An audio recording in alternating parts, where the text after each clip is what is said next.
I'm creating this video to show you a workflow for actually writing your own code. Now, when it comes to writing code, you can't remember absolutely everything, so you need some sort of system that's going to help you to actually design the code. So generally what I do is, first of all, I describe what I want to happen. A basic description in just simple English. For example, I want to switch an object off after, let's say, 5 seconds. Then I'll think about the logical steps that I can use to create that code. So at this point, I'm not actually writing the code. I'm just thinking, how could I actually do that? What steps do I need to take? That will then help me into the third stage, which is actually converting that idea into code. Okay, so let's take a look at this. So example 1, the basic description: I want to switch off an object after 5 seconds. Okay, now the key steps, the logical steps: create a 5-second pause in the script and then set active to false for the object. That's what I need to do. Okay, so in Unity I can actually now convert that into code. So first of all, I'll just maybe create just a simple cube. Okay, somewhere like that. Maybe I have my camera looking directly at the cube, so align with view. And all I need to do now is attach a script to that cube, which is going to switch it off after 5 seconds. So I'll right click, create C# script. Maybe I'll call this one switch off. Okay, so I know that I want at least 5 seconds. Now let's say that I've got like 20 objects and I want them all to switch off after different amounts of time. I can turn that 5 seconds into a variable.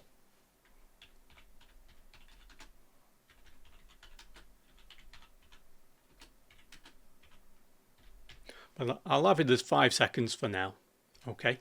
Now I know I want that to happen immediately, which means I can use this start function instead of trying to call it every frame in the update function. So I can actually get rid of that update. So if I want to add a pause, I know I'm going to use a coroutine. Now, if you're new to coding, obviously you won't know what coroutines are, so you do have some learning to do. Okay, I'll show you somewhere where you can go to actually cover the basics. But once you know what a coroutine is, then you can start to use that.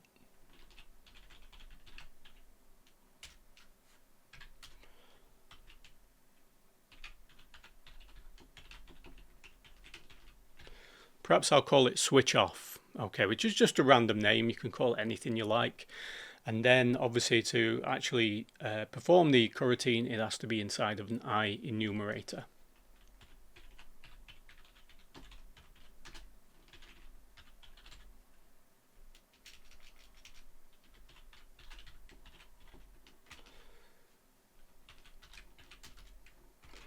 And then this requires the amount of time that I want to wait.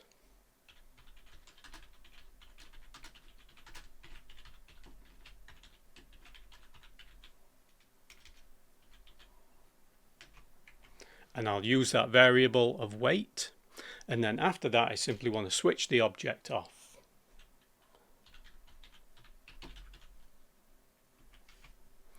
Okay, there we go, and that will actually now switch the object off. Now it doesn't like this switch off. I've called the script switch off as well, so in fact let me make this capital and make this one capital as well. There we go. All right, you just have to be careful not to reuse things. So in terms of the I enumerator, that is always going to be the same code. Okay, so that is something that you do need to learn. You need to learn the way in which to write that. But once you know how to write that, everything else kind of falls into place. Okay, so that will now actually switch the object off after 5 seconds. All right, really nice and easy. Let's just save that and actually attach it to the cube. Okay, and then I can actually test that by just pressing play. After 5 seconds, that object should then disappear.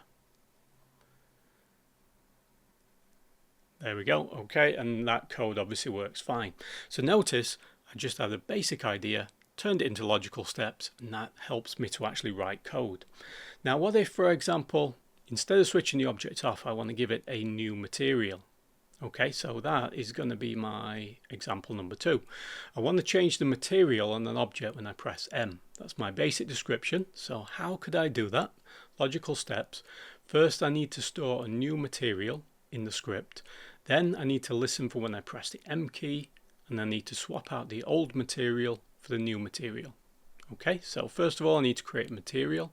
Right click, material, let me call it green. I'll make it a green material, so let's just maybe go like that. That's fine. Okay. Now on the object itself, the material is right here. It's under the mesh renderer. So I would need to get access to that component of renderer to actually change its material. Notice how it's all pretty visual at this point. I'm figuring out how to do it simply by looking at the structure of the object. Okay, so now if I go back to my switch off script, I could, for example, comment this bit out so it no longer runs. Okay, and since I want to listen for a key press, I am going to need an update. The reason for that is that it's running every frame. You could be pressing the key at any point in time. Now I need to store that material, so I need a variable for it.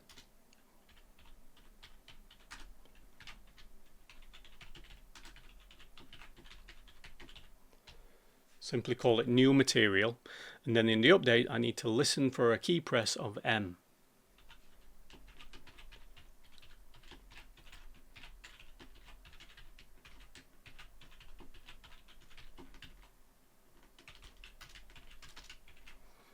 Okay, something like this, a key press, is something that you're going to have to learn. Okay, but once you've learned the structure of it, you can then apply that to anything you like. Okay, and that's the same for like clicking mouse buttons or listening for an axis. It's always if input. Okay, so now whenever I press the key code M, I know I need to get the renderer component and change its material. Okay, so to get a component, you can just type get component. It's going to be of type renderer. Notice how the drop down actually helps me. And if you're using the latest version of Visual Studio, it will actually try and auto-complete it for you, which is a huge help, because actually what it's showing right there in grey is absolutely correct. So I'll just press the tab key, and that's pretty much done it. It will swap its material for this new material. Okay, excellent. So let's just save that. Notice how easy that is to actually write code. So now in the cube I should have a little slot where I can drag my material of green. Let me just drag that in there. Now when I press play, as soon as I press the M key, the object goes green. It's got the new material. And now I want to look at something a bit more complex. So example 3, I want to open a door after picking up a key. Okay, that's quite a common one. It does require a few steps, however. So I need to know if I've actually picked up a key, so I'll change a bool, which is a boolean, which can either be true or false. I'll set it to true when I pick up the key, so I know that I actually have it.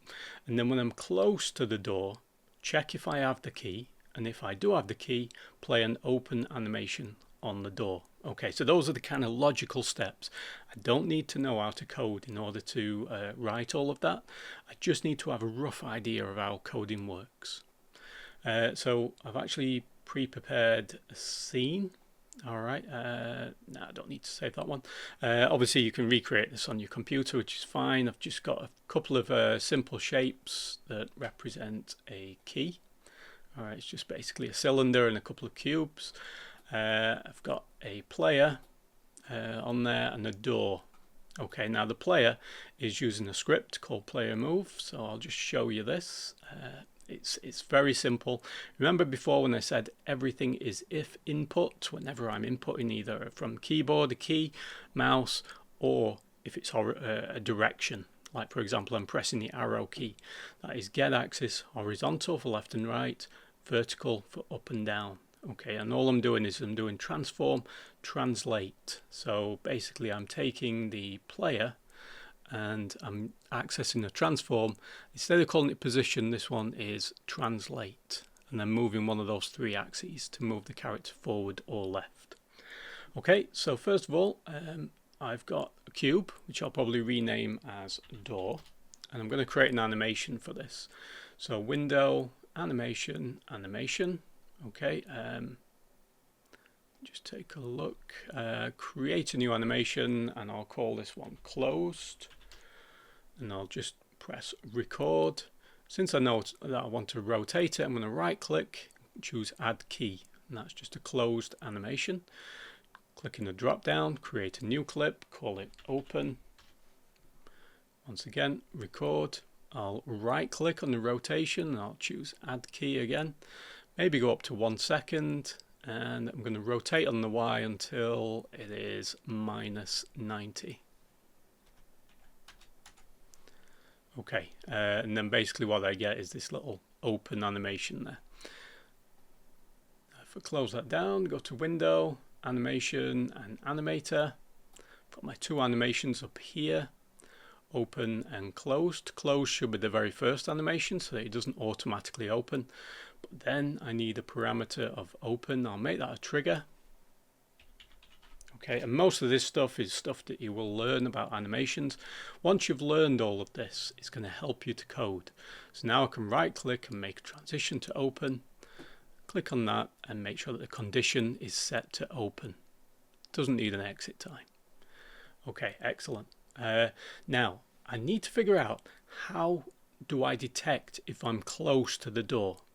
What kind of function should I run? So for example, on this one I've got an update.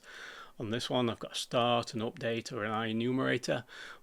None of those are going to be suitable at the moment. What I need to do is to figure out when I'm within this zone of the door.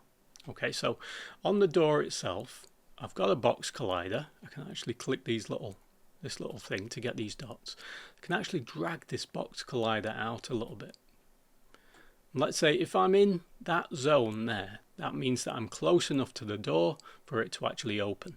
So now I can turn that into a trigger, which means it's a non-physical collider. Means that I can walk straight through it, but it's going to detect it so that I can use it in code.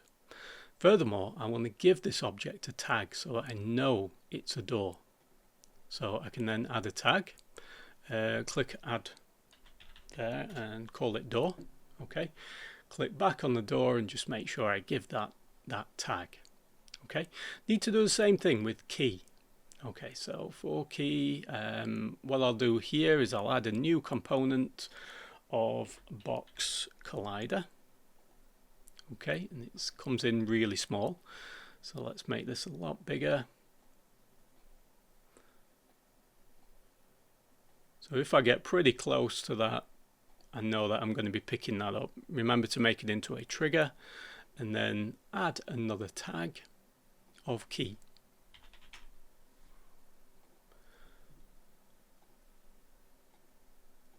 Okay, so that's all the setups. Now whenever you want to handle something like triggers, your main player is going to need a rigid body component which handles collisions and physics. So I need to give this character a rigid body and make sure that that is kinematic so that the character doesn't just fall through the ground. Okay, so let's write a script. Right click, create C# script, and I'll call it open door. Oh, I think I spelled that incorrect. Okay, so if you make a mistake with the spelling, you can just press F2 to change the name.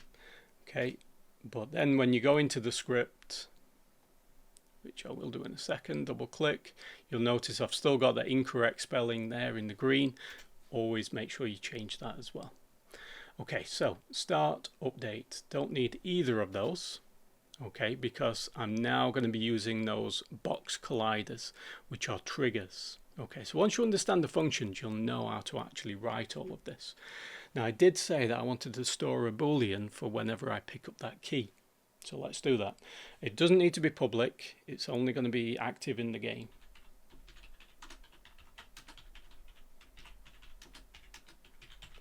And since I don't want to have the key to begin with, I'll set that to false. Okay. Now I can detect when I'm actually walking into the key or walking into the door by using an on trigger enter. You can just start typing it and it will autocomplete if you press enter or return. Okay, and it's going to register whatever got hit inside of this variable called other. So we want to check which object we hit into. Did we hit into a key or did we hit into a door?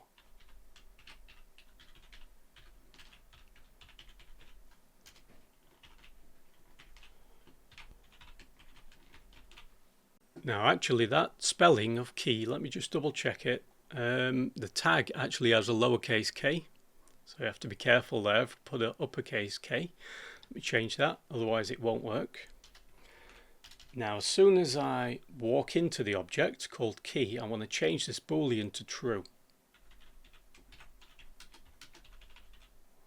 Okay, and then I instantly want to destroy the key. So I can use the destroy function, and by default it's telling me to destroy the game object. That would actually destroy my player, which I don't want. So I want to destroy the other object, which is the key dot game object.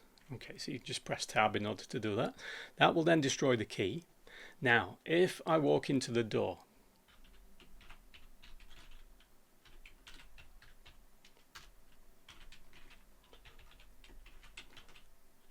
now I'm presuming that I spelled it with a lowercase d. Let me just double check, which I did. Yep.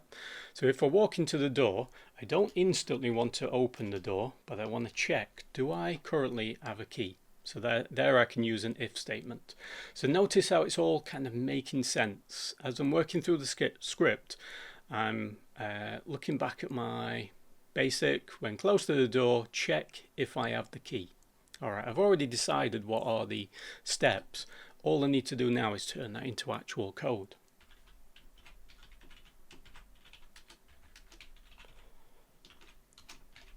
Okay, so if have key is equal to true, that means that I do have the key. Now I actually want to play the open animation. So to do this, I need to be talking directly to the door, and I need to get access to its animator. And in the animator, I simply need to set this trigger of open. All right, sounds complicated, but it's actually quite easy. So you're hitting the door object, getting access to its animator, and launching that trigger. Okay, so first of all, we need to tell it that we want to talk to the other object, then get the component of animator, and from there we set the trigger, and it has to be spelled exactly the same as what's in the animator to open. And that's it. Alright, nice and easy. So something that looked relatively complex is actually relatively easy once you follow this kind of step.